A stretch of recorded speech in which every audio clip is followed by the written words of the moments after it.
waxa sheekha ag fadhiyay oo imanka aan xasuustay runtii aan qalbigayga saameyn ku yeeshay nin sheekha oo aan aad u jeclaa oo khuruuj wada baxnay Bangladesh baan khuruuj ku wada baxnay waxaan dhageystay sheekh muxaadarad baan dhageystay idinkuna waad dhageysan kartaanoo YouTube-kii ku jirtaa waxa la yiraahdaa salaatii najaati sheekhana waxa la yiraahdaa muxaadirka sheekh Abdul Muhsin Al-Ahmad waa Sacuudi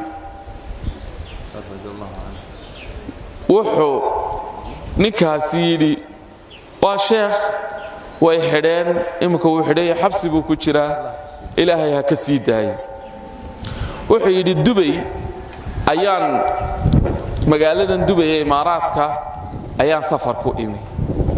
dabadeedna waxaan arkay buu yidhi nin ay daba yaacayaan dad ciidda ka badan markaasaa maskaxdayda waxa ku soo dhacday malaha waa nin madaxa nin baan weydiiyey waxaan ku yidhi muxuu ahaa ninkani wuxuu igu yidhi waa ninkani waa akbar saaxir fi alcaalam waana nin hindiya adduunyada waa saaxirkii ugu weynaa dabeedna wuxuu yidhi waan u tegey saaxirka laftiisa waan u tegey waxaan ku yidhi waxa la ii sheegay waa nin hindiya laakiin af carbeedka si fiican ugu hadlay wuxuu yidhi waxaan ku yidhi niyow saasaan maqleen ma runbaa haa buu yidhi oo annaga ilaahay wuxuu noo sheegay sixiroolayaashu inay shayaadiin adeegsadaan shayaadiintana ilaahay wuxuu nagu yidhi inna kayda shaytaani kaana daciifa inaad ducafaa tihiin horta mays og tihiin wuxuu yidhi haa saaxirkii baa odhanaya ducafaa baanu nahay laakiin waxaa naga sii daciifsan ka isagoo xisnul xasiin kelmaddii sheekha dhufayskaa adag isagoo haysta kitaabka ilaahay iyo adkaaru sabaax wa masaa weyse qabka aayad kursida isaga oo dhufayskaa adag een cidi u soo dhaafi karin haysta ka intuu dhinac maro baylahda kaasaa naga sii daciifsan eenu cidlada ka helayno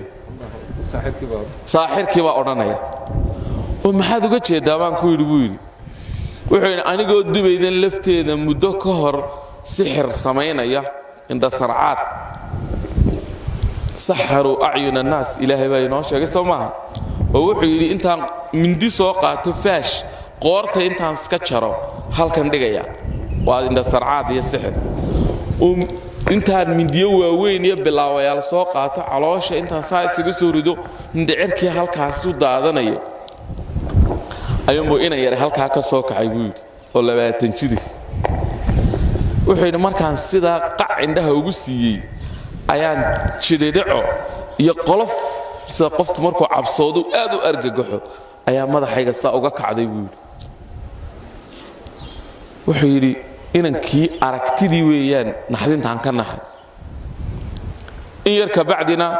intuu igu soo dhawaaday buu wuxuu yidhi allaahu laa ilaaha illaa huwa alxayu alqayuum ilaa aakhir alaaya aayad kursi buu akhriyey mindidii aan isku dhufdhufanayey si runa baan isugu dhuftay buu yidhi oo indha sarcaadkii shayaadiintii baa yaacday dabadeedna calooshii baa iga soo dhacday oo dhiiggii baa i durduray koomaan galay waxaa layga qaaday meeshii anigoo koome ku jira dhakhtar baa lay dhigay 3 maalmood baan koome ku jiray 3 maalmood ka bacdi markii aan soo noqday bay shayaadiintii ii yimaadeen anigoo aad u cadhaysan xanuunna dee tacbaan waxaan ku xanaaqay waxaan ku yidhi inanka yar maxaad iigu sii dayseen iminkana waxaan doonayaa inankaa yar oo layga aargooyo mooyaane oo layga aargudo mooyaane taladay tala maaha waxay yidhaahdeen bishaarayso midi wuxuu yidhi labada indhood intaan ka soo saaro aabbihii iyo hooyadiioo arkaya ayaan bileedhku wax ku cunayo dul dhigaya ma ahan jabaad kii kalena waxaan wuxuu yidhi waxaan orda shaqo taga maalintii way dhammaatay laakiin waxba may fulinin maalintii labaad saddexaad 3 bilood baan dhakhtarkii ku jiray buu yidhi 3 bilood maalin walba waxay igu lahaayeen nasug anaga jabla maagane markaan dhakhtarkii ka soo baxay ayaan ku yidhi buu yidhi inan kan yar maxaad iigaga aargoyn weydeen dhibtu ii geystay waad ogtihiin waxay yidhaahdeen ninkani wuxuu ku jiraa xisnul xasiin ninkani wayse qabla'aan ma socdo qur'aanka ilaahay buu la nool yahay oo u akhristaa adkaaru sabaax wa masaa kama tago muxuu ahaayey habeenkii ilaahay buu u taagan yahay wakhtiga qaaliga ah ee qiimaha badan athuluth alakhiir fi lleyl adreeskiisu waa saful awal salaad jamacahi ma dhaafto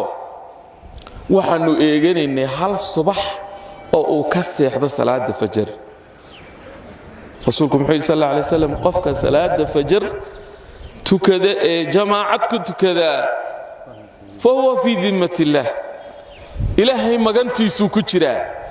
maalin magantaa uu ka yara baxay baanu raadin wuxuu yidhi way 3 sannadood markay ka soo wareegtay ayay maalintii dambe ii yimaadeen aniguna aan quusba ahay yaa warramaya dee saaxirkii dabadeedna waxay igu yidhaahdeen buu yidhi wanniyo ninkaa waxba kama qaban karno wax kale oo walba noo dir laakiin inankaa badihiisa lama geli karo caruur aan lala ciyaarin baa jirtay soomaalida ma maqashay inagoo dhufaysyada iyo qalcadaha adag ee aan shayaadiin al-insi wal-jinni midna inoo soo dhaafi karin haysanna inaynu inagu baylaha iska dhigno oo aynu baylaha u noqonnaa miyaanay inaga inoo ahayn runtii nuqsaan agteenna taalla miyaanay adeer inoo ahayn